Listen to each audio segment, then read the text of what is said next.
Có những người bước vào đời ta như cơn mưa rào mùa hạ, ào đến bất ngờ rồi biến mất, để lại khoảng trời khô khốc và trái tim chưa kịp nguôi ngoai. Họ từng nắm tay ta rất chặt, từng nói những lời ngọt ngào như thể trọn kiếp chẳng thể rời xa. Vậy mà cuối cùng lại tan biến như chưa từng tồn tại. Đau nhất không phải là phản bội, mà là sự im lặng đến nghẹt thở, sự biến mất không một lời giải thích. Chúng ta cứ tự hỏi, tại sao duyên phận lại khắc nghiệt đến vậy? Tại sao một người từng quan trọng đến thế lại có thể trở thành kẻ xa lạ chỉ sau một đêm?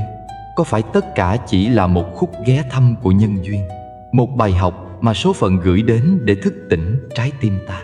Có lẽ trong muôn kiếp luân hồi, họ chỉ được phép đi ngang qua đời ta một lần, để dạy ta biết thế nào là thương, là nhớ, là mất mát, rồi rời đi, để lại trong ta một khoảng trống mãi mãi không thể lấp đầy. Và đó cũng chính là lý do ta cần lắng nghe cho đến cuối, để hiểu vì sao họ đến và vì sao họ biến mất như chưa từng.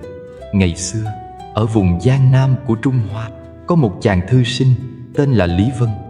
Từ nhỏ, Vân vốn hiền lành, chăm học, ôm trong lòng ước mơ đỗ đạt làm quan để báo hiếu cho cha mẹ. Cuộc đời của Vân vốn bình lặng như mặt hồ thu, cho đến một ngày định mệnh đưa đến một cuộc gặp gỡ.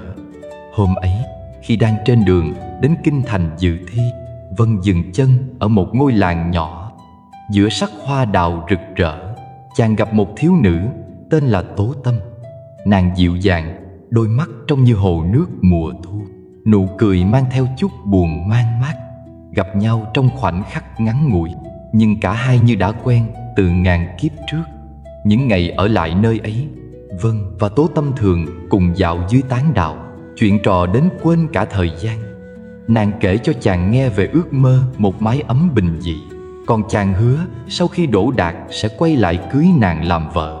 Lời hẹn thề ấy vang vọng dưới gốc đào, tưởng như chẳng gì có thể phai mờ. Thế nhưng sau kỳ thi, Vân trở về ngôi làng xưa, chỉ để thấy tất cả biến mất như giấc mộng. Ngôi nhà nơi Tố Tâm ở đã đóng cửa im lìm. Người trong làng nói rằng nàng đã rời đi từ nhiều tháng trước, không ai biết đi đâu, cũng chẳng để lại một lời nhắn gửi. Chàng ngẩn ngơ giữa khung trời hoa đào rụng đầy đất. Cảnh còn đây, nhưng người đã hóa thành hư vô. Bao nhiêu lần chàng tự hỏi, vì sao nàng đến rồi lại rời đi như chưa từng?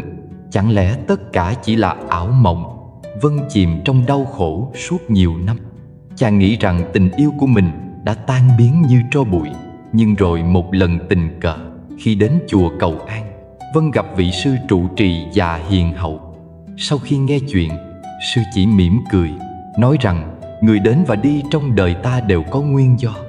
Có kẻ đến để dạy ta biết thế nào là hạnh phúc, cũng có kẻ đi để dạy ta biết thế nào là buông bỏ. Nghiệp duyên của con và nàng ấy chỉ đến từng đó, gượng cầu cũng chỉ thêm khổ đau. Hãy biết ơn vì nàng đã đến, vì nhờ nàng con biết thế nào là trái tim rung động. Lời ấy như một tiếng chuông thức tỉnh. Vân chợt nhận ra tình yêu ấy dù ngắn ngủi, nhưng đã cho chàng biết thế nào là thương, là nhớ, là sống hết mình cho một cảm xúc chân thành. Nếu không có cuộc gặp gỡ ấy, có lẽ cuộc đời chàng sẽ mãi trống rỗng, chỉ xoay quanh sách vở và công danh. Nhiều năm sau, Lý Vân quả thật đỗ đạt làm quan, nhưng chàng không bao giờ lấy vợ. Chàng vẫn thường đến chùa, ngồi dưới gốc đào mà nhớ về Tố Tâm. Không phải nhớ để khổ đau, mà nhớ để mỉm cười. Bởi chàng đã hiểu, có người đến trong đời chỉ để làm một áng mây trắng đi qua bầu trời, ta chẳng thể giữ lại. Nhưng sự xuất hiện của họ đã làm bầu trời ta bớt cô đơn. Và cũng chính từ đó, Vân thường dùng câu chuyện của mình để khuyên những người đang lạc lối trong tình cảm. Chàng nói đừng oán trách khi ai đó rời đi. Có người chỉ đến để trao cho ta một đoạn ký ức, một lần trưởng thành. Họ đi là để nhường chỗ cho một duyên mới, một cơ hội mới. Nếu cứ ôm giữ bóng hình đã mất, chính ta tự trói mình trong xiềng xích khổ đau. Người đời nghe chuyện của Vân mà rơi lệ, bởi trong ai cũng có một Tố Tâm của riêng mình. Một người đến thật nhẹ, đi thật nhanh, nhưng để lại vết hằn không phai trong lòng.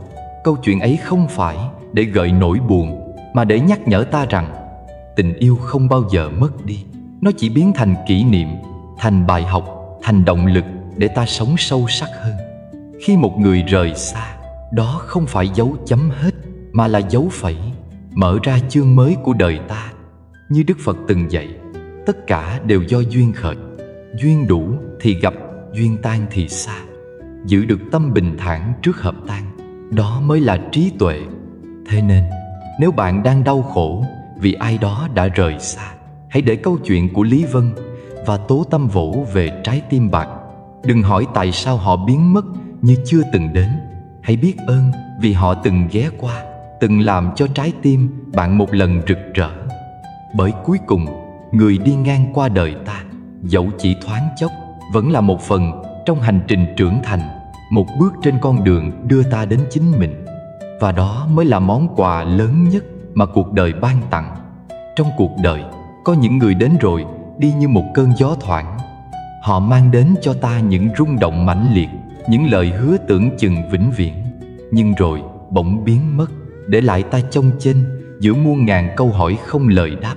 Câu chuyện về Lý Vân và Tố Tâm ở vùng Giang Nam Trung Hoa chính là minh chứng cho điều đó.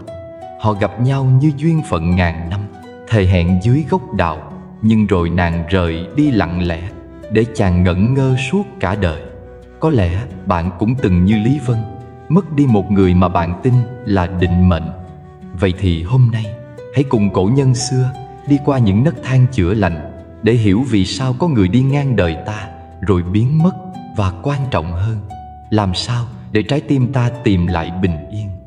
Các bạn ơi, có khi nào bạn nhận ra trái tim mình vẫn còn biết hát, chỉ bởi một khoảnh khắc rất nhỏ, một ánh nhìn lướt qua giữa phố đông, một câu hỏi thăm rất khẽ trong ngày bạn mệt mỏi, một chiếc lá rơi đúng lúc bạn ngẩng đầu lên.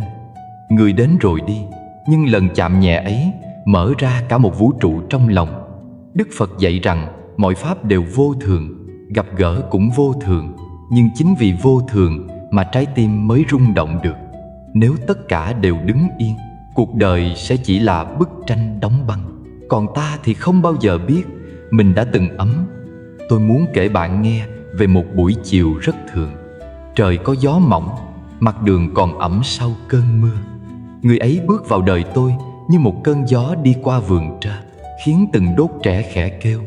Không có pháo hoa, không có lời thề, chỉ có một nụ cười đủ làm tôi bối rối.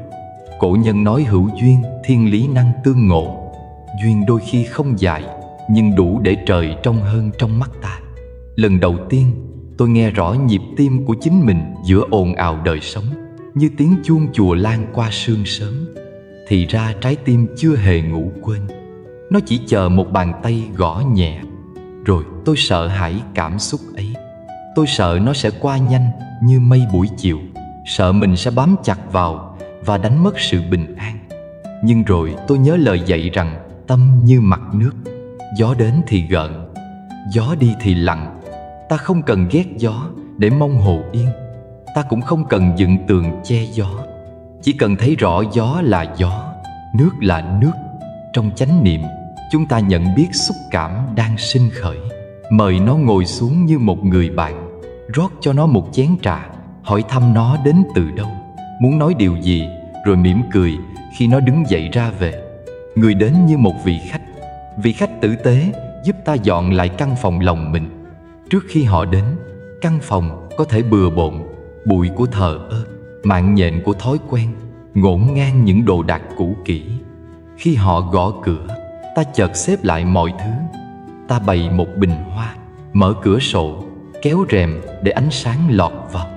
Cổ nhân nói cảnh tùy tâm sinh. Khi tâm mở, cảnh cũng mở. Hóa ra người đến không chỉ để ta có họ, người đến để ta trở về chăm sóc chính mình. Có lúc tôi tự hỏi, nếu họ rời đi, rung động có trở thành vết thương? Đức Phật chỉ ra khổ là một sự thật, nhưng khổ có thể chuyển hóa. Gốc của đau thường nằm ở chấp thủ và mong muốn bắt giữ cái đẹp trong tay. Nhưng cái đẹp của một cơn mưa là vì nó rơi, cái đẹp của một bông hoa là vì nó nở rồi tàn. Khi hiểu điều này, ta biết ơn rung động như biết ơn mưa đã tưới vườn. Mưa tạnh, đất vẫn ẩm, hạt giống đã được đánh thức, mầm non đã trồi lên. Người đến và đi, nhưng sự sống trong ta đã được gọi dậy. Cổ nhân thường khuyên lấy tĩnh chế động. Tôi đã thử ngồi yên để lắng nghe trái tim sau mọi ầm ào. Thở vào, tôi thấy một làn ấm chạy qua lồng ngực. Thở ra, tôi mỉm cười với cảm giác ấy. Tôi đếm nhịp như đếm bước của một người bạn đang sánh vai. Không ép mình quên, cũng không cố nhớ. Chỉ đơn giản là có mặt. Khi có mặt, tôi nghe được ngôn ngữ của trái tim. Nó không đòi hỏi sở hữu, nó chỉ muốn được biết đến. Nó chỉ nói rằng tôi vẫn còn khả năng yêu thương. Người đến như một chiếc gương đặt trước mặt ta. Ta soi vào đó và thấy cả những góc khuất. Ta thấy những mong manh, những nỗi sợ bị bỏ rơi, những câu chuyện cũ ta chưa từng chữa lành. Đức Phật dạy rằng hiểu biết là nền tảng của thương yêu. Khi hiểu vết thương trong mình, ta ngừng trách móc bản thân vì đã rung động. Ta thôi hỏi vì sao mình yếu đuối. Ta đổi câu hỏi thành làm sao để ôm ấp phần yếu đuối ấy bằng lòng từ. Từ đó, rung động không còn là dòng lũ cuốn trôi ta, mà là con sông hiền hòa đưa ta về nhà. Có khi người đến chỉ để chạm vào một hạt giống. Hạt giống đó có thể là niềm tin bị vùi lâu trong tối, có thể là sự dịu dàng đã khép, có thể là khát vọng sống chân thật. Một cái chạm đủ để hạt nứt vỏ. Cổ nhân nói mưa dầm thấm đất. Có khi không cần dầm, chỉ một giọt đúng lúc cũng đủ khơi nguồn. Chúng ta biết ơn giọt mưa ấy, nhưng ta sẽ tưới phần còn lại bằng sự thực tập mỗi ngày. Đọc một trang sách nuôi dưỡng, viết một lá thư không gửi, đi bộ chậm trong công viên, nghe tiếng lá, nhìn mây trôi và biết rằng trái tim vẫn đang xanh. Có những ngày nhớ quay lại như sóng. Tôi không xua, tôi đứng cùng sóng. Tôi nhắm mắt và để sóng vỗ vào bờ ngực rồi lặn đi. Cổ nhân bảo nước chảy đá mòn, nhưng nếu ta mở lòng, ta là nước, không phải là tảng đá. Nước đi qua mọi khe, nâng đỡ mọi bờ bãi, cuối cùng hóa hơi trở thành mây. Rung động cũng vậy. Khi ta không chống, nó trở thành lực mềm, nâng ta khỏi cứng nhắc, đưa ta vào bầu trời rộng của hiểu biết. Tôi học cách gửi lời chúc lành cho người mình đã gặp. Không phải vì họ hoàn hảo, cũng không phải vì tôi cao thượng. Đơn giản vì khi chúc lành, trái tim tôi dịu lại. Đức Phật dạy rằng tâm từ như mưa mát rưới khắp cánh đồng, không phân biệt lúa hay cỏ. Khi tôi khởi ý muốn họ bình an, chính tôi đang uống ngụm nước mát đầu tiên. Vết thương không còn nhức như trước. Tôi nhận ra mình được chữa lành bởi chính điều mình trao đi. Có lúc tôi tự cười khi biết rằng người khiến tôi rung động chính là thầy dạy bí mật. Thầy không cần nói, thầy chỉ đi ngang qua và trao một bài học im lặng. Bài học rằng sống mà không rung động thì như đi trong rừng mà không nghe tiếng chim.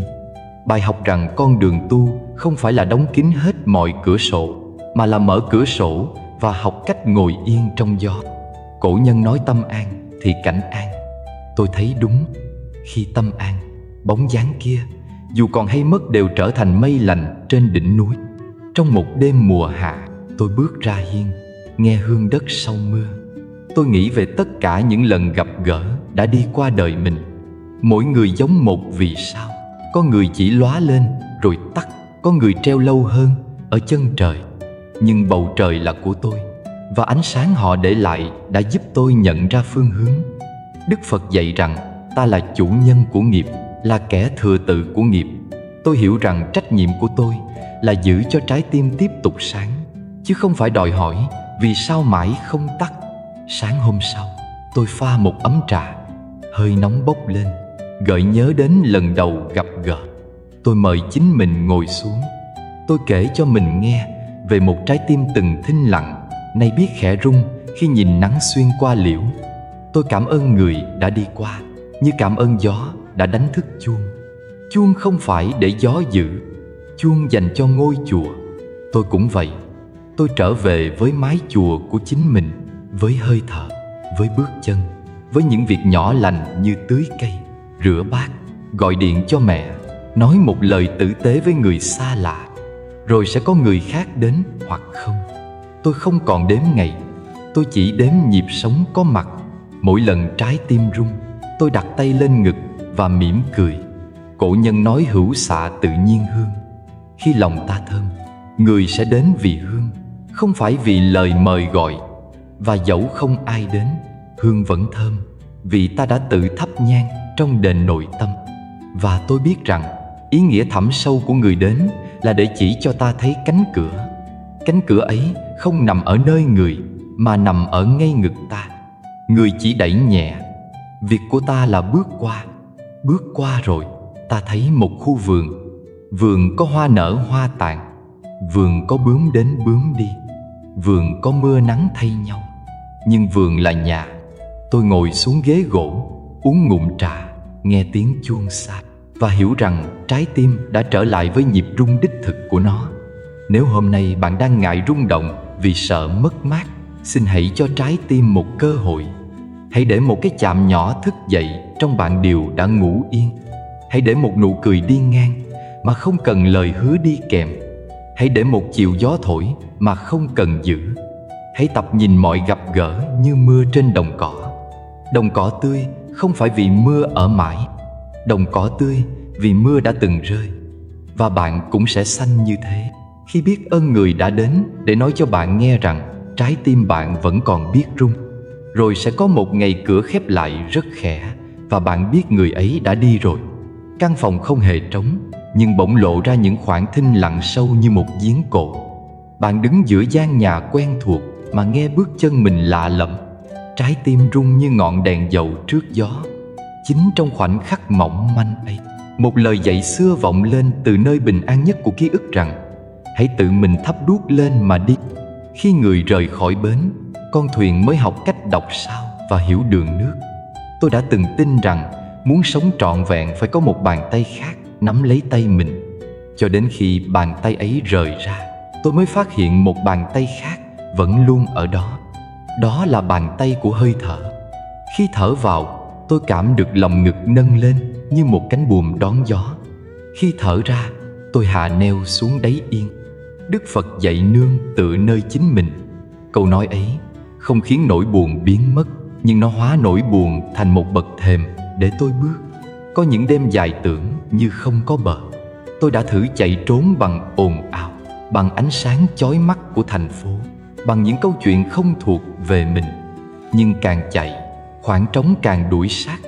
Đến một đêm, tôi ngồi yên như một tảng đá bên suối, chỉ đơn giản lắng nghe tiếng nước chảy qua. Tôi nhận ra nỗi cô đơn cũng là một người bạn, nếu tôi biết cách mời nó ngồi xuống. Cổ nhân nói tâm tĩnh thì vạn sự an. Khi lòng lắng xuống, tôi nghe rõ tiếng chân mình đang chạm đất. Người đi giống như chiếc gậy của người lữ hành bất ngờ gãy giữa dốc núi. Bạn chao đảo, nhưng rồi hai đầu gối tự biết cách hơi co lại. Bàn chân học cách bám vào đá, toàn thân học lại nghệ thuật giữ thăng bằng. Lửa thử vàng, gian nan thử sức. Nỗi mất mát rèn luyện ta như người thợ rèn đặt thanh sắt đỏ vào búa và đen. Mỗi nhát búa là một bài học về chịu đựng. Mỗi tia lửa văng ra là một mảnh ảo tưởng bị gọt đi. Sau cùng, thanh sắt thẳng hơn, chắc hơn và biết hướng mình phải trở thành gì. Tôi học rằng một mình không đồng nghĩa với cô độc. Một mình là cơ hội để quay về trò chuyện với một con người vẫn bị ta bỏ quên bấy lâu. Đó là người bạn sống ngay trong lòng ngực. Tôi ngồi bên cửa sổ vào buổi sớm, ôm một cốc nước ấm, nhìn sương bốc mờ trên mái nhà hàng xóm. Tôi gọi tên những cảm xúc đang đi qua, như gọi đàn chim bay qua cánh đồng. Buồn ơi, ta biết em ở đây.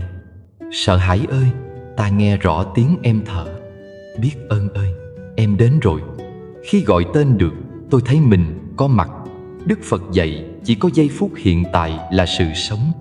Tôi bắt đầu thực tập trở về với những việc rất nhỏ. Gấp lại tấm chăn sau khi thức dậy như gấp một lời cam kết. Nấu cho mình một bữa ăn tử tế như gieo một hạt tôn trọng. Tưới giàn cây nhỏ ngoài hiên như tưới mát chính trái tim. Những động tác tưởng như vụn vặt lại là cột trụ dựng lên mái nhà bình yên. Cổ nhân bảo tu thân, rồi mới tề gia trị quốc. Tu thân với tôi đôi khi chỉ là rửa sạch một chiếc bát và đặt nó xuống bằng tất cả sự dịu dàng. Tôi cũng học nghệ thuật đi bộ một mình, không đi để đến đâu, mà để gặp lại đôi chân. Mỗi bước là một lời thì thầm rằng mình còn đây, mình có thể đứng vững. Con đường trước mặt là một dải lụa xám. Tôi đặt bàn chân lên như đặt lên mặt hồ mùa thu. Từng bước chạm đất, thân như cây nhận dinh dưỡng từ rễ. Khi bước như thế, bạn sẽ thấy một bí mật hiển lộ. Không phải bạn gắng gượng bước đi, chính đất đang đỡ bạn.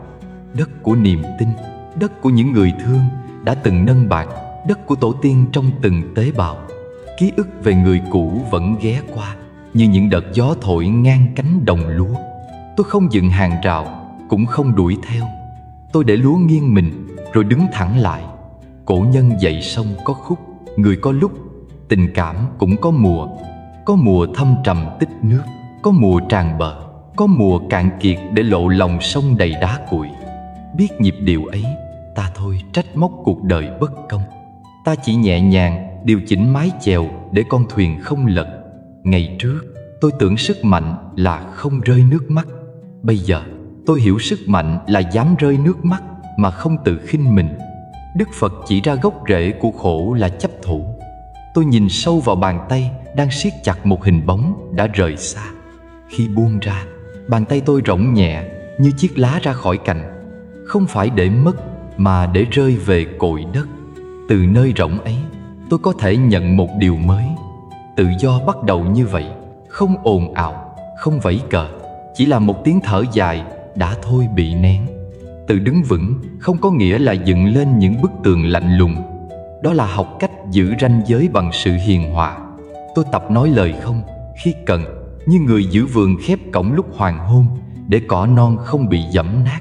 Tôi tập nói lời có khi trái tim nhận ra một dòng nước mát đang mời gọi. Cổ nhân nói thủy triều lên xuống theo trăng, lòng người cũng nên biết theo thời mà mở mà khép. Tự đứng vững là biết vòng tay nào nên mở và cánh cửa nào cần cài then. Có những buổi chiều tôi ngồi trên bậc thềm, nghe tiếng chổi quét sân trong ngõ.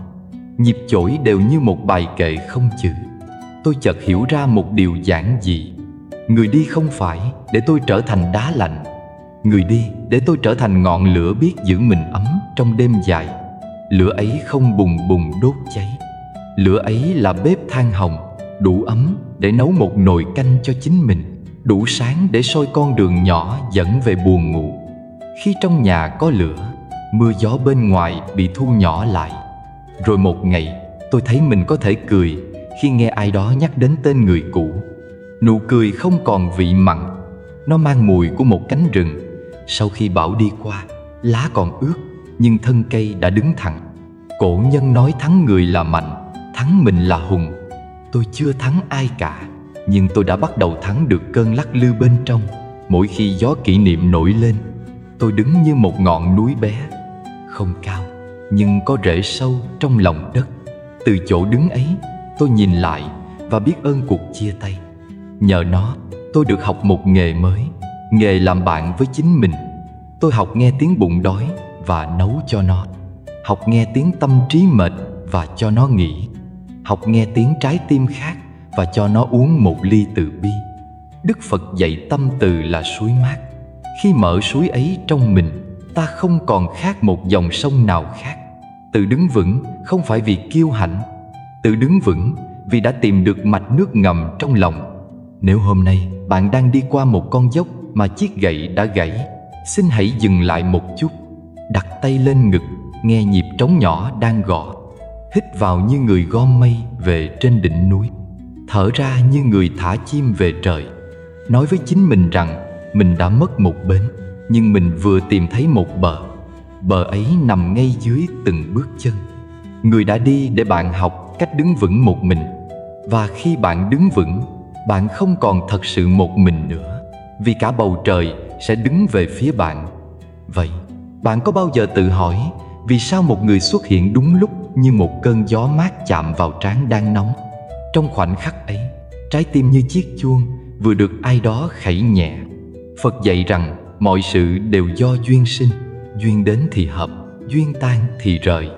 Khi nhìn sâu như vậy, ta thấy không có sự xuất hiện nào hoàn toàn ngẫu nhiên, cũng không có sự biến mất nào vô cớ.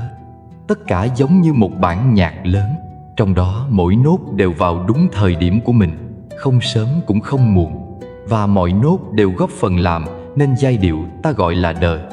Tôi nhớ buổi sáng ngồi bên hiên, pha một ấm trà và nghe tiếng nước rót như tiếng mưa nhỏ. Để có được chén trà ấy, biết bao nhân duyên đã gặp nhau. Hạt trà từ đồi xa, bàn tay người hái, nắng phơi, lửa sấy, con đường vận chuyển, chiếc ấm nung từ đất, dòng nước sạch chảy từ nguồn, và cả người mời trà là tôi, cũng là một nhân duyên trong chuỗi dài đó. Cuộc gặp gỡ giữa tôi và chén trà đâu phải tình cờ, nó là hoa nở của vô số mầm nhân hội tụ. Nhìn chén trà, tôi hiểu hơn về mọi gặp gỡ của đời mình. Có những ngày đi giữa phố đông, một cái gật đầu của người lạ cũng đủ khiến tâm trạng đổi màu. Tôi đã từng bước qua một ngã tư và bắt gặp nụ cười của một bà cụ bán hoa. Nụ cười ấy không nói điều gì, nhưng như hạt nắng rơi vào mặt hồ, lan ra những vòng tròn dịu nhẹ. Tôi bỗng thấy lòng mình không còn nặng như lúc vừa rời nhà. Rồi tôi nhận ra cuộc chạm mắt ấy cũng là duyên. Duyên không chỉ xảy ra trong những câu chuyện lớn lao. Duyên có mặt trong những lặng thầm bé nhỏ, nơi ta thường bỏ lỡ. Trong tình yêu, nhiều khi ta tưởng đã gặp nhau chỉ vì một phút tình cờ. Nhưng con thuyền này làm sao thấy con thuyền kia nếu không có dòng nước, không có ngọn gió, không có khúc quanh con sông. Duyên giống như những dòng hải lưu ngầm, đẩy hai con thuyền lại gần trong một mùa nhất định. Cổ nhân nói mưu sự tại nhân, thành sự tại duyên. Ta có thể chèo hết sức, nhưng con nước vẫn quyết định khi nào bờ gần lại. Nhận ra điều ấy, ta làm hết phần của mình với sự tỉnh thức, rồi mỉm cười với phần còn lại thuộc về trời đất. Khi duyên đến, ta hợp nhau tự nhiên, như hai hạt mưa gặp nhau trên tấm lá. Không cần gượng ép, không cần cột buộc, chỉ cần có mặt trọn vẹn.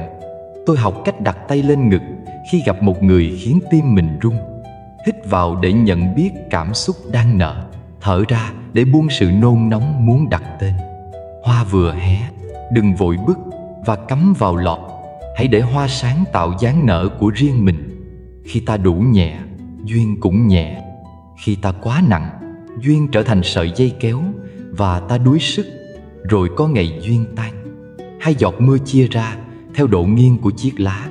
Con tàu dừng ở ga của nó, hành khách xuống sân ga riêng. Ta đứng trên sân ga của mình và bỗng muốn chất vấn số phận. Nhưng nếu nhìn bằng mắt của chánh niệm, ta thấy cuộc chia tay ấy cũng là một phần của bản giao hưởng. Không có dấu lặng, bản nhạc không thể tiếp tục. Không có mùa tàn, hạt giống không có chỗ để vào đất. Duyên tan không phải là dấu chấm hết, mà là khoảng trống cần thiết để sự sống đổi vai. Tôi từng ngồi một buổi chiều thật dài, chỉ để viết thư cho chính mình. Trong thư, tôi kể về hành trình những nhân duyên đã đưa đẩy tôi đến chỗ ngồi hôm nay. Người thầy năm xưa của Mắng, người bạn một thời lặng lẽ rời xa, người đồng nghiệp kiên nhẫn, người khách qua đường nhắc tôi cài lại quai nón, cả một chú mèo vô danh đi ngang khiến tôi dừng bước. Mỗi người giống như một sợi chỉ, cùng dệt nên tấm vải mà tôi đang khoác. Khi biết ơn những sợi chỉ, tấm vải trở nên bền chặt hơn, và tôi thấy ấm ngay cả trong gió. Có người đến để cho ta một bài học dịu dàng, có người đến để cho ta một bài học nghiêm khắc. Có người đến như thầy, có người đến như gương. Phật dạy rằng hiểu là nền tảng của thương. Khi nhìn người như một tấm gương, ta thấy rõ thứ đang cần được chữa lành trong mình. Sự nóng nảy của họ phản chiếu nỗi sợ bị lãng quên của ta. Sự thờ ơ của họ phản chiếu cơn khát được công nhận trong ta. Nhận ra ta không còn bám vào câu hỏi vì sao họ như thế. Ta chuyển sang câu hỏi làm sao tôi ôm được phần mong manh của mình bằng một vòng tay rộng hơn. Có lúc ta trách bản thân rằng giá như mình đến sớm hơn, hoặc giá như mình kiên nhẫn thêm chút nữa. Nhưng duyên không nghe tiếng giá như. Duyên nghe tiếng có mặt. Khi ta thực tập có mặt, những luyến tiếc chảy đi như nước qua kẽ tay. Ta thay thế giá như bằng một lời nguyện thầm lặng. Tôi sẽ nói lời tử tế hơn trong lần gặp tới. Tôi sẽ lắng nghe như một cánh rừng lắng nghe tiếng suối. Tôi sẽ giữ lòng đáng tin như ngọn hải đăng giữ lửa trong bão. Lời nguyện ấy chính là hạt giống gieo cho những nhân duyên sắp đến.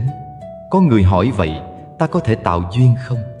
Câu trả lời nằm trong những điều rất bình thường.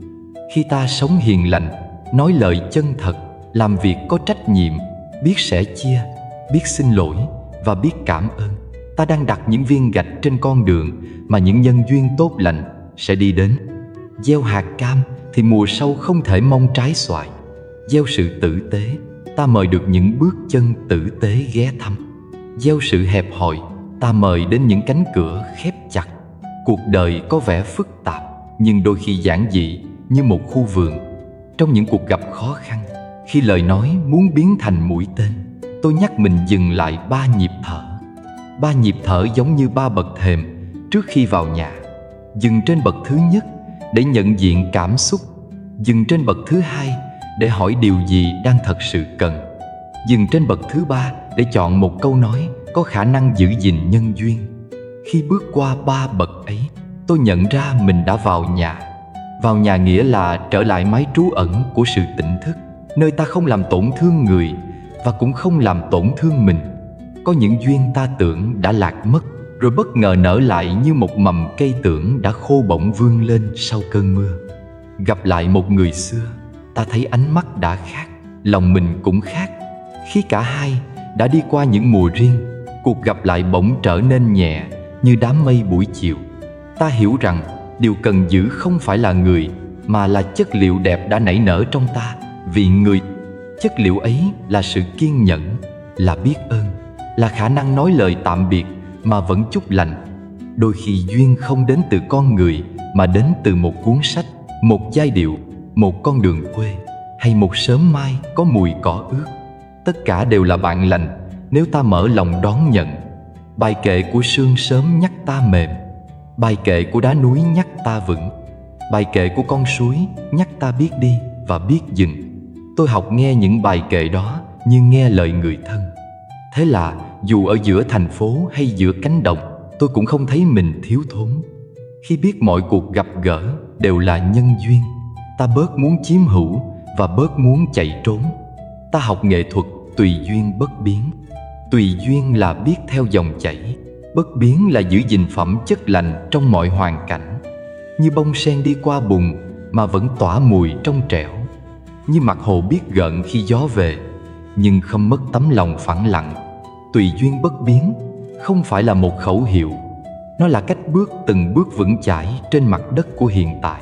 Cuối ngày, tôi thường cúi đầu trong lòng mình để cảm tạ tất cả những ai đã đến và đi. Tôi nhắm mắt, gọi tên từng khuôn mặt một cách hiền hòa. Cảm ơn người đã làm tôi vui, cảm ơn người đã làm tôi buồn, cảm ơn người chỉ ghé qua một lần rồi im lặng. Mỗi lời cảm ơn như một đóa hoa đặt lên bàn thờ của trái tim. Bàn thờ ấy không thờ một thần linh xa lạ, mà thờ sự sống mầu nhiệm đang thở trong từng tế bào. Bạn sẽ thấy một điều kỳ diệu khi thực tập như vậy. Những cuộc gặp gỡ mới đến nhẹ hơn, những chia tay đi êm hơn. Ta vẫn khóc khi cần và vẫn cười khi nên, nhưng nước mắt và nụ cười đều mang mùi hương của hiểu biết. Cuộc đời không đòi ta phải giữ bất cứ ai, cũng không bắt ta phải quên vội. Cuộc đời chỉ mời ta có mặt với duyên đang nở, và khi duyên nở đủ, ta sẽ biết cách đặt nó xuống mà không làm vỡ. Vậy nên, nếu bạn đang thắc mắc vì sao ai đó đi ngang đời bạn rồi biến mất như chưa từng đến, xin hãy ngồi xuống, đặt tay lên tim và nghe tiếng chuông bên trong. Hãy thấy con đường dài phía sau đã dệt nên vô số mối dây dẫn bạn đến phút giây này. Hãy thấy bước chân phía trước sẽ còn dệt tiếp những mối dây khác. Mỗi cuộc gặp gỡ là một sợi vàng trong tấm thảm lớn. Khi duyên đủ, sợi vàng lấp lánh. Khi duyên hết, sợi vàng ẩn đi nhường chỗ cho hoa văn mới. Và bạn, người đang dệt bằng sự tỉnh thức, chính là nghệ nhân thầm lặng của tấm thảm mang tên cuộc đời. Đau khổ không phải để trừng phạt, mà để thức tỉnh. Khi tiếng đau vọng lên trong lòng, đó không phải là dấu hiệu ta bị trừng phạt bởi số phận, mà là một lời gọi nhẹ nhàng mời ta mở mắt. Tôi đã từng nghĩ nỗi đau là kẻ thù, phải né tránh, phải chối bỏ. Rồi một ngày nỗi đau trở thành người thầy nghiêm. Nhưng nhân học dắt tôi qua những lối mòn tối tăm để tôi thấy lại con đường về nhà. Có một buổi chiều tôi ngồi yên trong phòng tối, nhớ về điều đã mất. Lúc đầu là như một con sóng phá bờ, ầm ĩ, không cho tôi một tiếng thở. Nhưng khi tôi không còn chạy trốn, khi tôi cho phép mình nghe, nỗi đau trở nên rõ ràng như một mạch suối trong đá. Đức Phật dạy mọi pháp hữu vi đều vô thường. Thấm vào đó, tôi nhận ra nỗi đau cũng chỉ là một trạng thái, đến rồi đi, không phải bản chất của ta. Hiểu điều này không phải để tàn nhẫn với cảm xúc, mà để ôm lấy chúng bằng sự thông hiểu. Đau khổ đánh thức ta quay về hiện tại. Trước khi mất mát, ta thường sống như người mơ, trôi theo tương lai hoặc vướng trong quá khứ. Mất mát là một cái tát nhẹ để ta tỉnh. Khi mất đi, ta thấy rõ từng hơi thở, từng hơi ấm của một ly trà buổi sáng, từng tiếng cười nhỏ trong nhà. Cổ nhân nói biết đủ là giàu. Tôi học được rằng biết trân trọng điều nhỏ bé ngay bây giờ chính là con đường để nỗi đau không kéo ta rơi vào vực sâu. Khổ đau là lửa luyện vàng. Người thợ rèn nung sắt đỏ lên, đánh mạnh vào nó để loại bỏ phần tạp, để thanh sắt trở nên nhuần nhuyễn hơn. Tương tự, mất mát đánh bật ra những lớp vỏ đóng kín nơi ta. Những lớp vỏ ấy là tự bảo vệ, là những định kiến ta mang theo, là những giả định về cuộc đời. Khi bị bốc lửa, một phần tự vệ cháy mất, phần còn lại trở nên rắn chắc và tinh khiết hơn. Tôi nhận ra mình đã trở nên dịu dàng hơn, ít lên án bản thân và người khác hơn. Khi đau, ta có cơ hội học yêu thương sâu sắc hơn. Tình yêu trước kia có thể là một cảm xúc ấm áp và dễ bay, nhưng qua khổ đau, tình yêu chuyển thành một hành động nhận diện và chăm sóc. Tôi học cách nhìn nỗi đau như một đứa trẻ cần chăm sóc, không phải kẻ thù cần tiêu diệt. Đức Phật dạy lòng từ bi là nguồn nước mát cho mọi hoang mạc. Khi ta cho đi lòng từ bi với chính mình, ta cũng mở một cửa cho người khác bước vào và được chữa lành. Thực hành đơn giản và thực tế sẽ dẫn ta từ sự ê chề đến an trú. Tôi thường dạy bản thân, trước hết là thở. Hít vào để nhận diện nỗi đau, thở ra để buông bỏ phán xét. 3 hơi thở có thể khác biệt lớn lao. Tôi đặt tay lên ngực, cảm hơi ấm của lòng mình và nói với trái tim rằng được phép buồn. Khi cho phép, nỗi đau mất đi phần căng thẳng, trở nên mềm mại, dễ tiếp nhận sự an ủi và hiểu biết. Có một lẽ hiển nhiên mà ta thường quên. Thức tỉnh không phải là biến nỗi đau thành niềm vui ngay tức khắc. Thức tỉnh là có mặt trong nỗi đau và nhìn ra cơ hội học hỏi. Tôi nhớ câu cổ nhân rằng, ai biết nếm mặn mới biết quý vị ngọt. Mất mát làm ta nếm vị, nhờ đó những khoảnh khắc sau này bỗng dưng ngọt hơn, giàu nghĩa hơn. Một cái ôm, một câu xin lỗi, một lời cảm ơn đều mang chiều sâu mà ta chưa từng biết. Trước khi trải qua mất mát, đau khổ cũng là cây cầu dẫn ta đến lòng trắc ẩn.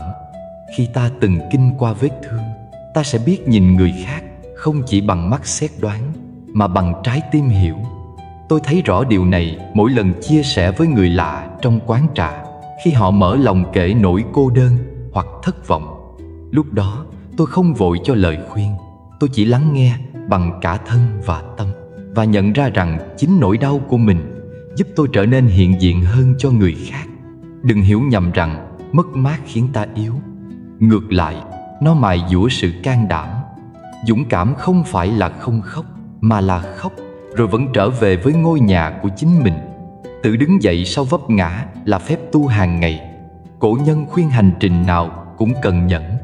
Qua mất mát, ta tập nhẫn nại với chính mình, hiểu rằng tiến bộ nội tâm thường không ồn ào mà là nhỏ bé, từng bước như mầm cây chậm rãi vươn khỏi đất. Từ hiểu biết đến biết ơn, chỉ một bước khẽ. Tôi thực hành viết nhật ký biết ơn vào buổi tối, ghi một câu cảm ơn cho ngày đã qua, ghi một điều tôi đã chịu đựng và điều tôi đã học được từ đó. Những dòng đơn sơ ấy như ánh lửa nhỏ trong đêm, đủ ấm để tôi không lạnh, đủ sáng để thấy tiếp con đường mai sau.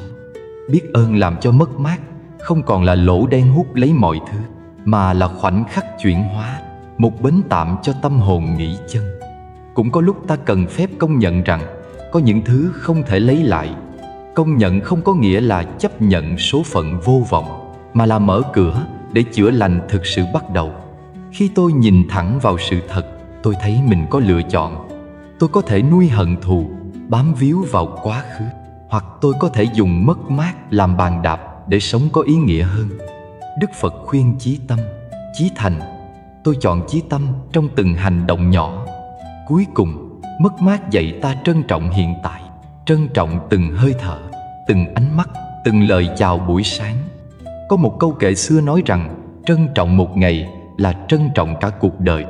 Tôi học cách yêu thương sâu sắc hơn, không bằng cách tìm thêm người, mà bằng cách sống trọn vẹn với người đang bên cạnh mình, trọn vẹn với chính mình.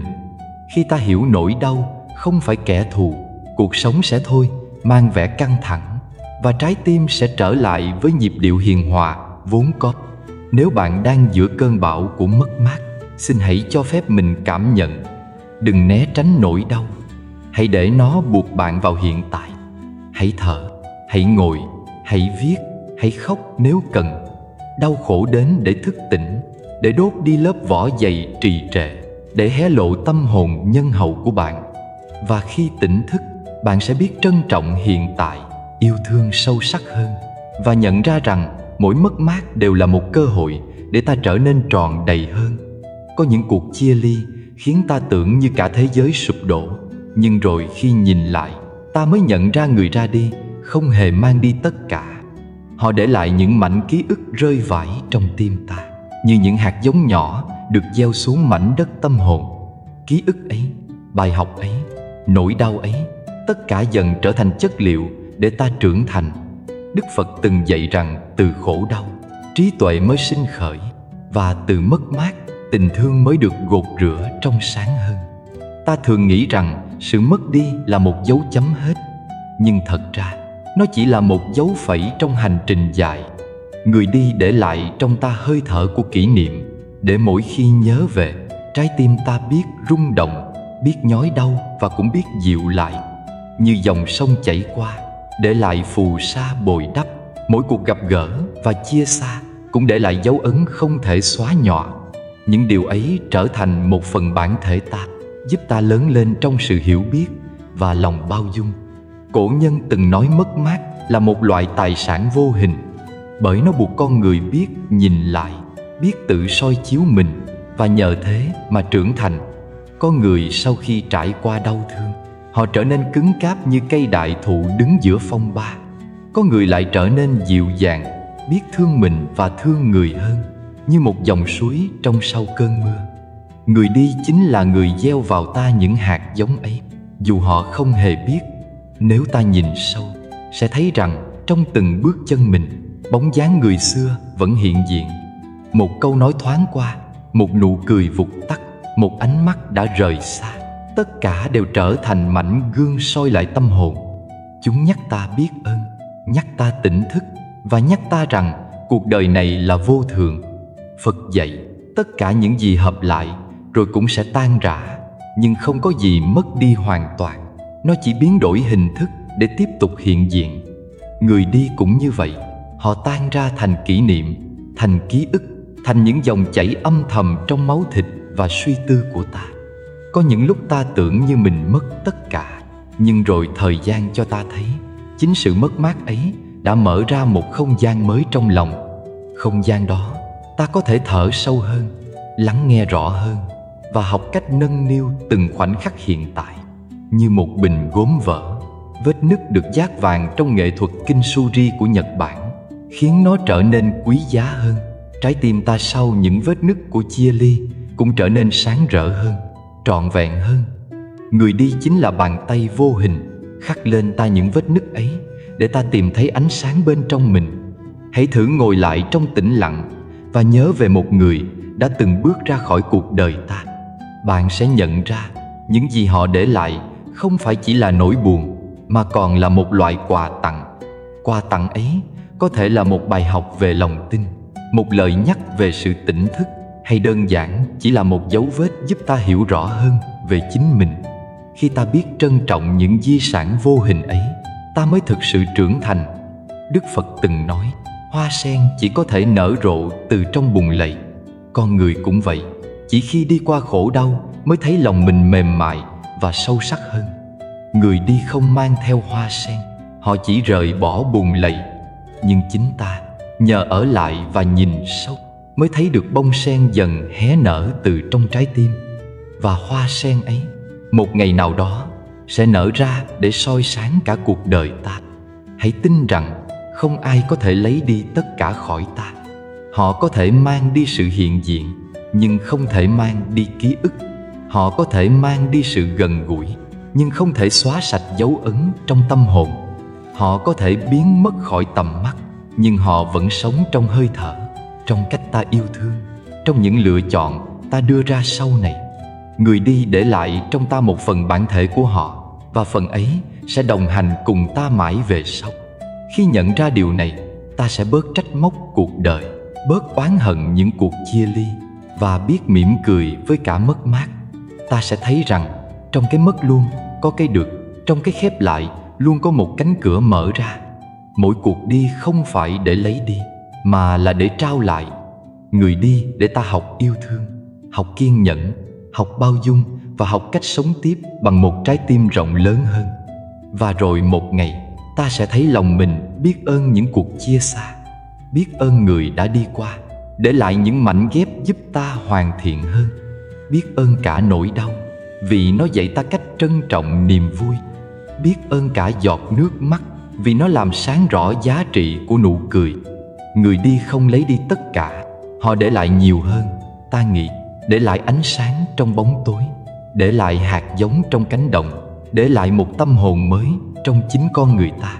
Có một câu dạy xưa vẫn còn vang vọng đến ngày nay rằng: hãy biết ơn những điều làm bạn đau khổ, vì chính chúng đã dạy bạn bài học sâu sắc nhất. Khi ta ôm trong lòng sự oán trách, trái tim nặng như cục đá chìm xuống đáy sông, càng cố vùng vẫy chỉ càng mệt mỏi.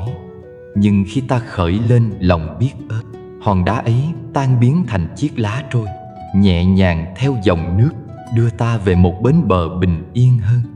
Trong từng mối quan hệ, có thể có những vết thương, có thể có những lời nói khiến ta nhói lòng, có thể có những cuộc chia ly tưởng như bão giông xé toạc cả tâm hồn. Nhưng nếu ta chỉ dừng lại ở oán trách, ta sẽ tự giam mình trong căn phòng tối không lối thoát. Đức Phật từng nói rằng hận thù không bao giờ diệt được hận thù, chỉ có tình thương mới hóa giải được hận thù.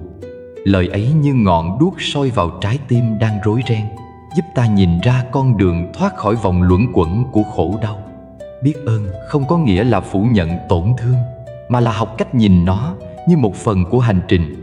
Giống như hạt giống phải nứt vỏ mới có thể mọc thành cây, con người cũng cần trải qua những vết nứt trong tâm hồn để trưởng thành. Người từng làm ta buồn có thể chính là vị thầy vô hình, dạy ta biết kiên nhẫn, biết bao dung, biết yêu thương sâu lắng hơn. Nếu bạn để ý, những con sông lớn đều phải đi qua nhiều khúc quanh, nhiều ghềnh thác trước khi hòa vào biển cả. Chính những đoạn đường gập ghềnh ấy đã làm cho dòng sông thêm mạnh mẽ, thêm rộng dài. Con người cũng vậy.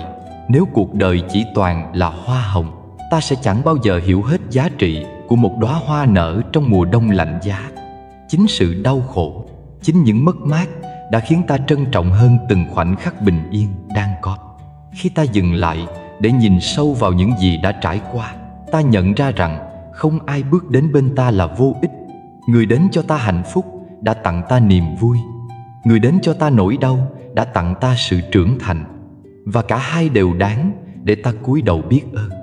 Bởi nếu thiếu một trong hai, hành trình của ta sẽ thiếu trọn vẹn. Trong một buổi hoàng hôn, có người ngồi khóc vì mặt trời lặn, nhưng cũng có người mỉm cười biết ơn vì đã được ngắm ánh sáng cuối cùng trong ngày. Cùng một sự việc, cùng một cảnh tượng, nhưng cách ta chọn nhìn sẽ quyết định chất lượng tâm hồn. Nếu ta chọn oán trách, ta chỉ thấy bóng tối. Nếu ta chọn biết ơn, ta thấy cả bầu trời vàng rực lưu lại trong ký ức. Người xưa có câu rằng kẻ thù chính là người thầy chưa từng nhận lương. Quả đúng như vậy, bởi những thử thách và mối quan hệ khó khăn đôi khi lại dạy ta nhiều hơn cả những ngày êm ả. Nếu một người làm ta tổn thương, thay vì chỉ thốt lên vì sao họ lại như thế, ta có thể tự hỏi mình đã học được gì từ đây. Khi đó, mỗi biến cố đều trở thành bài học, mỗi con người đều trở thành một mảnh gương giúp ta soi thấy bản thân. Lòng biết ơn giống như một cánh cửa bí mật mở ra một không gian khác của cuộc sống. Ở nơi đó, ta không còn nặng trĩu vì mất mát, không còn buộc mình phải níu kéo hay trách móc. Ta nhẹ nhõm như người đang đi trên con đường rải đầy lá vàng, nghe từng bước chân mình hòa vào nhịp đập của đất trời. Sự biết ơn không làm mất đi ký ức, nhưng biến ký ức ấy thành ngọn lửa ấm áp thay vì thành vết thương hằn sâu. Hãy thử một lần đặt tay lên ngực và thầm nói rằng: tôi biết ơn vì đã được gặp họ, dù chỉ trong một đoạn ngắn ngủi của đời. Lời nói ấy tựa như một cơn gió mát lành, xoa dịu những vết rạn trong tim. Bởi lẽ người ấy có thể đã rời đi, nhưng điều họ để lại trong ta vẫn đang sống, vẫn đang nuôi dưỡng ta từng ngày, và điều ấy không gì có thể lấy đi được. Đức Phật đã từng dạy rằng trên con đường giác ngộ, mỗi người gặp ta đều là một vị Bồ Tát, dù họ đến trong hình dáng của bạn hay của thù. Câu nói ấy nếu đem ra quán chiếu, ta sẽ thấy rằng không có ai thực sự làm ta khổ, chỉ có chính ta chưa biết cách học từ khổ đau ấy. Khi lòng biết ơn khởi sinh, bức màn của trách móc tan biến, ta bắt đầu thấy cuộc đời là một món quà. Ngồi yên lặng, hít một hơi thật sâu, ta thấy rằng mình đã đi qua bao nhiêu ngày tháng, đã gặp bao nhiêu con người. Có người đến và đi như một cơn gió nhẹ, có người để lại dấu ấn như một cơn mưa rào, và có người vẫn còn đó như mặt trăng âm thầm dõi theo. Nhưng bất kể họ là ai, tất cả đều đã góp phần tạo nên con người ta hôm nay. Và con người hôm nay nếu biết mỉm cười, biết ơn, sẽ thấy mình giàu có hơn bất kỳ kho báu nào. Cuối cùng, hãy nhớ rằng biết ơn không phải chỉ dành cho người đã mang đến cho ta điều tốt đẹp, mà còn cho cả những người khiến ta vấp ngã. Bởi vì mỗi cú ngã chính là một bước đệm để ta đứng vững hơn. Biết ơn không phải để ca tụng ai, mà để ta nuôi dưỡng một trái tim rộng lớn, để tâm hồn ta thôi còn bé nhỏ, thôi còn uất hận.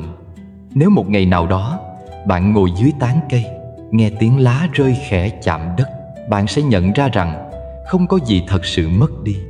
Lá rời cành để nuôi dưỡng đất, đất nuôi dưỡng cây, cây lại xanh tươi trổ lá. Người đến, người đi cũng chỉ là một phần của vòng tròn bất tận ấy. Và khi ta biết ơn vòng tròn ấy, cuộc sống trở thành một bản nhạc, dù có nốt trầm nhưng vẫn ngân vang trong sự hài hòa tuyệt diệu. Có một sự thật mà ít ai muốn đối diện, đó là mất mát không đồng nghĩa với kết thúc. Đức Phật từng dạy rằng vô thường chính là bản chất của đời sống, và trong vô thường luôn ẩn chứa một hạt giống mới.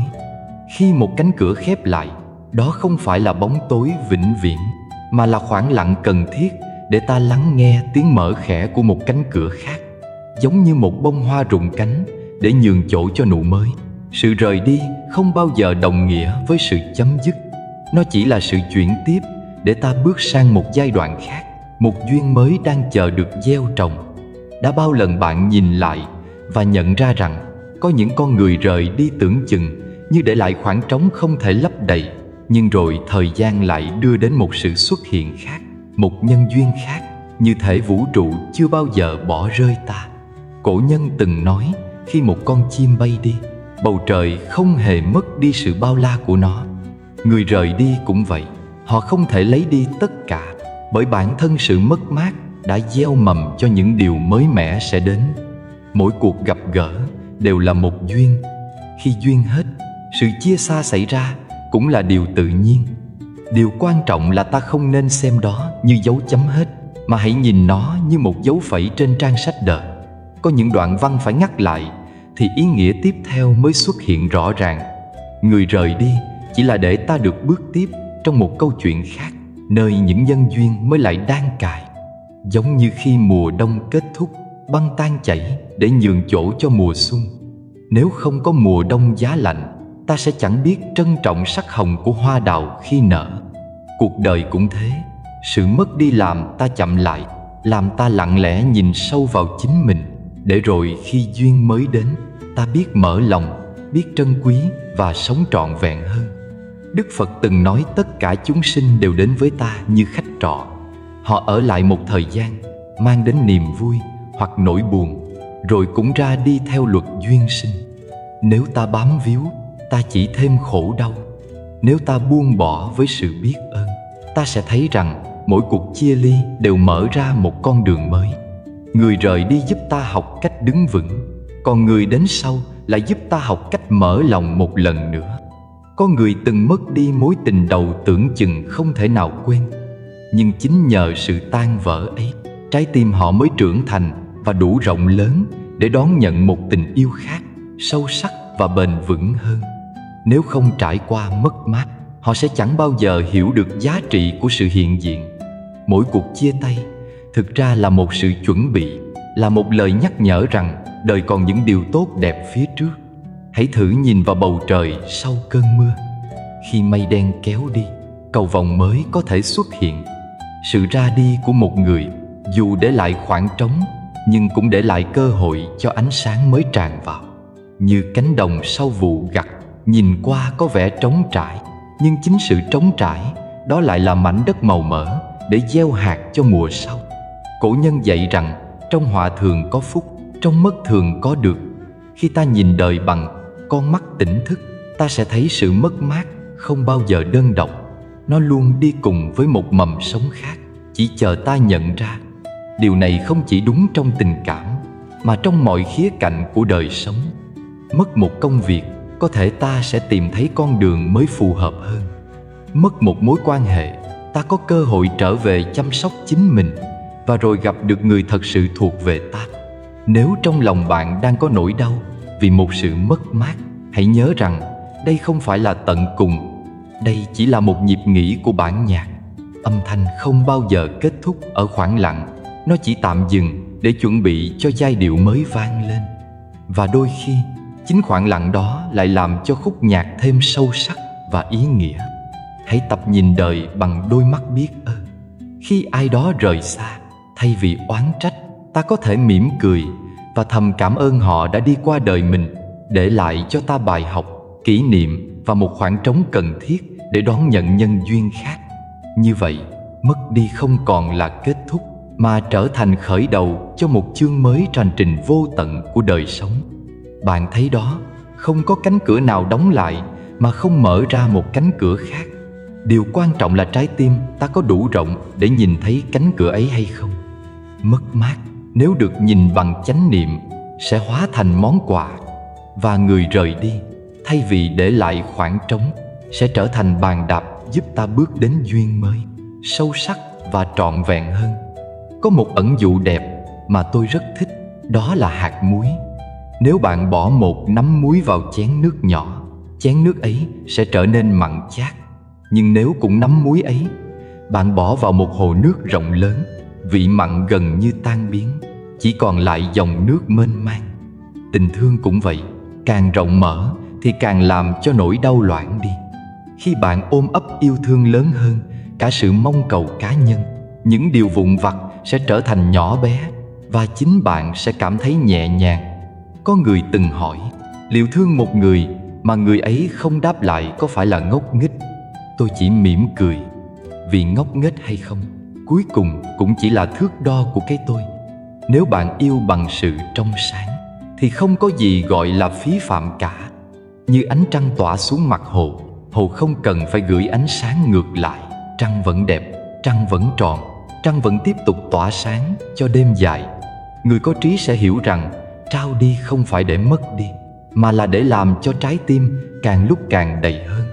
Cổ nhân có câu, khi bạn cho đi một bông hoa, tay bạn sẽ còn vương lại hương thơm. Câu nói ấy chính là minh chứng rằng tình thương bạn trao không bao giờ trôi vào hư vô. Nó không chỉ làm dịu lòng người nhận, mà còn để lại dấu ấn ngọt ngào trong chính bạn. Và đôi khi, điều bạn nhận lại không đến từ người bạn đã thương, mà đến từ một hướng khác trong đời. Một người xa lạ, một niềm an nhiên bất ngờ. Giống như hạt giống gieo xuống đất, có thể không nảy mầm ở mảnh ruộng này, nhưng lại đâm chồi ở mảnh đất bên kia. Nếu trong cuộc đời này có lúc bạn cảm thấy cho đi quá nhiều, hãy nhớ rằng yêu thương là một dòng sông. Dòng sông chảy ra biển, cá không bao giờ quay ngược trở lại, nhưng nó chưa từng mất đi. Nó trở thành mưa, trở thành hơi nước, trở về nuôi dưỡng đồng bằng và ngọn núi. Tình thương cũng thế. Nó có thể rời khỏi vòng tay bạn, nhưng không bao giờ biến mất. Nó chỉ thay hình đổi dạng, để rồi một ngày nào đó quay trở lại trong một niềm vui khác, một mối duyên khác, một sự chữa lành khác. Và có lẽ bài học sâu sắc nhất trong tất cả là yêu thương không bao giờ lãng phí, bởi nó chính là bản chất thật của ta. Như hoa sen nở ra để tỏa hương, không cần lý do, không cần điều kiện. Tình thương cũng vậy. Nếu bạn cứ chờ để được đáp lại rồi mới thương, tình thương ấy chưa thật sự tinh khôi. Nhưng nếu bạn thương như hoa nở, như nắng chiếu, như gió thổi, thì bạn đã chạm đến cái đẹp vô cùng của đời sống này. Khi ấy, bạn sẽ thấy không có gì mất đi, không có gì phí hoài. Tất cả đều hóa thành an lạc, cả trong bạn lẫn quanh bạn. Bạn thân mến, hãy cứ thương nhiều hơn một chút, dù người ta có thấu hiểu hay không. Hãy cứ trao đi một ánh mắt dịu dàng, một nụ cười nhỏ, một lời hỏi han. Bởi đó không chỉ là quà tặng cho người khác, mà còn là quà tặng cho chính trái tim bạn.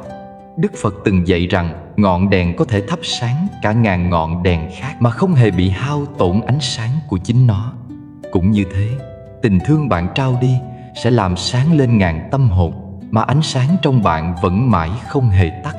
Có những vết thương trong lòng ta tưởng rằng đã quên, nhưng chỉ cần một kỷ niệm nhỏ thôi, chúng lại ùa về như một cơn sóng, đánh thức cả biển khơi đang yên tĩnh. Người xưa dạy rằng quá khứ là một cuốn sách đã khép lại. Nếu cứ mở đi mở lại, ta chỉ làm cũ nát thêm những trang giấy vốn đã mòn mỏi. Đức Phật từng nhắc đừng tìm về quá khứ, đừng mơ tưởng tương lai. Chỉ có hiện tại là con đường duy nhất để an trú. Thế nhưng con người thường yếu lòng, thường lật lại những ký ức đau buồn, như thể tự mình rắc muối vào vết thương. Nếu kỷ niệm là một đóa hoa đã tàn, thì việc cứ cầm mãi nó trong tay chỉ khiến ta chảy máu, bởi những chiếc gai còn sót lại. Nhưng nếu ta biết đặt nó xuống, mỉm cười nhìn lại, ta sẽ thấy rằng hoa dù tàn vẫn từng một lần nở rực rỡ trong đời. Và chính điều đó mới là giá trị. Kỷ niệm đau buồn cũng thế. Nếu cứ nhớ để đau, ta sẽ mãi đắm chìm trong bóng tối. Nhưng nếu nhớ để mỉm cười, ta sẽ thấy mình đã trưởng thành từ những thương tổn ấy. Có khi điều khiến ta khổ không phải vì kỷ niệm còn đó, mà vì ta chưa chịu buông. Ta níu kéo hình bóng cũ như người giữ một chiếc bình vỡ. Càng ôm chặt, mảnh vỡ càng cứa sâu vào lòng bàn tay. Khi ta để nó xuống, ta mới thấy đôi tay mình vẫn còn nguyên vẹn để nắm lấy những điều mới mẻ. Cổ nhân có câu, nước chảy đi không trở lại, người đã rời đi cũng như thế. Chỉ khi biết buông dòng sông trong tâm, ta mới nghe được tiếng chim hót trên cành. Có người hỏi, liệu quên đi hoàn toàn có phải là cách tốt nhất để chữa lành? Nhưng quên không dễ, vì ký ức không giống như một trang giấy ta có thể xóa sạch. Đức Phật từng dạy, quá khứ cũng giống như bóng tối, càng cố xua đuổi, nó càng phủ vây. Chỉ khi ta thắp ngọn đèn của chánh niệm, bóng tối tự khắc tan đi. Thay vì cố gắng xóa bỏ, ta hãy mỉm cười với những gì đã qua. Cảm ơn chúng vì đã dạy ta biết yêu, biết khổ đau và biết thế nào là buông bỏ. Có những kỷ niệm buồn giống như một cơn mưa bất chợt. Lúc nó trút xuống, ta lạnh run, ướt sũng và chán nản. Nhưng nếu kiên nhẫn ngồi lại, lắng nghe, ta sẽ thấy cơn mưa ấy cũng có giai điệu riêng, cũng rửa sạch bụi bặm trong tâm hồn. Sau cơn mưa, bầu trời lại trong trẻo hơn, và trong lòng ta cũng thế. Những ký ức đau thương khi được nhìn bằng đôi mắt hiểu biết sẽ không còn là gánh nặng, mà trở thành suối nguồn nuôi lớn tâm hồn. Nhìn lại, mỗi kỷ niệm dù vui hay buồn đều là những viên gạch lát trên con đường đời. Nếu chỉ giữ lại niềm vui mà chối bỏ nỗi đau, con đường ấy sẽ không trọn vẹn. Nỗi đau có mặt để nhắc ta biết trân quý niềm vui, cũng như bóng đêm có mặt để ta nhận ra ánh sáng. Nếu ta biết ôm trọn cả hai, thì ký ức không còn là vết thương, mà là thầy dạy lớn nhất trong đời. Thật ra, kỷ niệm cũng giống như những vị khách đến gõ cửa nhà ta. Có người ở lại lâu, có người chỉ ghé qua thoáng chốc. Ta không thể ngăn ai đến, cũng chẳng thể buộc ai đi. Việc của ta chỉ là mở cửa bằng một trái tim rộng rãi, tiếp đón, mỉm cười, rồi tiễn biệt. Khi ký ức buồn gõ cửa, ta cũng có thể ngồi xuống, uống cùng nó một chén trà, lắng nghe nó, rồi để nó ra đi. Bởi bản chất của mọi sự trong đời đều vô thường, ngay cả nỗi đau cũng không thể ở lại mãi mãi. Có một sự thật ta cần nhận ra: quá khứ không bao giờ có thể làm ta khổ, chỉ có tâm ta bám víu vào quá khứ mới khiến ta đau. Giống như bàn tay nắm chặt than hồng, lửa không chủ động đốt ta, mà chính sự cố chấp mới làm ta bỏng rát. Buông ra, than nguội, tay ta lại được chữa lành. Cho nên, thay vì xé đi xé lại vết thương, hãy khâu nó lại bằng sợi chỉ của tha thứ và mỉm cười. Khi ta có thể nhìn về những ký ức cũ mà trong lòng không còn oán hận, đó chính là dấu hiệu của trưởng thành. Bởi lúc ấy, ta hiểu rằng dù chuyện gì đã xảy ra, nó cũng góp phần tạo nên con người ta hôm nay. Và hôm nay, ta vẫn còn thở, vẫn còn cơ hội để yêu thương, để sống trọn vẹn, để mỉm cười. Đó mới là món quà quý giá nhất mà hiện tại dành cho ta. Vì vậy, hãy để kỷ niệm ngủ yên. Đừng gọi chúng dậy bằng nước mắt, hãy đánh thức chúng bằng nụ cười. Hãy coi những ký ức ấy như những ngôi sao đã tắt, dù không còn ánh sáng, nhưng vẫn góp phần tô điểm cho bầu trời đêm. Và rồi ta sẽ thấy, khi quá khứ ngủ yên, hiện tại trở nên trong lành, tương lai mở rộng với muôn vàn cơ hội mới. Bạn có nhận ra không, rằng ngay giây phút này, khi bạn buông xuống, trái tim bạn đã nhẹ đi một chút. Và nếu cứ thế, từng ngày một, bạn sẽ thấy mình bình an hơn, tươi sáng hơn, như một hồ nước phẳng lặng phản chiếu cả bầu trời xanh. Đó chính là phép màu của việc nhớ để mỉm cười, thay vì nhớ để đau. Người đi ngang qua đời ta, dẫu chỉ thoáng chốc, vẫn mang ý nghĩa lớn lao. Họ đến để ta học, họ đi để ta trưởng thành. Đừng giữ mãi câu hỏi vì sao, mà hãy trả lời bằng sự sống tiếp một cách sâu sắc và trọn vẹn hơn. Rồi sẽ đến ngày ta mỉm cười khi nhớ về người cũ, không còn đau, chỉ còn biết ơn. Bởi chính họ đã làm cho trái tim ta một lần rực rỡ. Và rồi, một nhân duyên mới sẽ đến, nhẹ nhàng như gió xuân, an lành như ánh ban mai. Điều bạn cần làm chỉ là giữ trái tim rộng mở, đón nhận và sống thật trọn vẹn với hiện tại. Nếu câu chuyện và những chia sẻ này chạm đến trái tim bạn, hãy nhấn đăng ký kênh Cổ Nhân Xưa để cùng nhau đi tiếp trên hành trình chữa lành. Mỗi ngày, chúng ta sẽ lại có thêm những câu chuyện, những bài học giúp trái tim nhẹ nhõm hơn. Bởi đôi khi, chỉ một lời nhắc nhỏ bé, đúng lúc cũng đủ cứu rỗi một tâm hồn đang mỏi mệt. Chào tạm biệt các bạn, hẹn gặp lại các bạn trong nội dung tiếp theo. Nguyện cho những ai xem xong, thân tâm luôn an lạc, gia đình hạnh phúc, tiền bạc vào như nước, sức khỏe dồi dào và bình an trong kiếp này.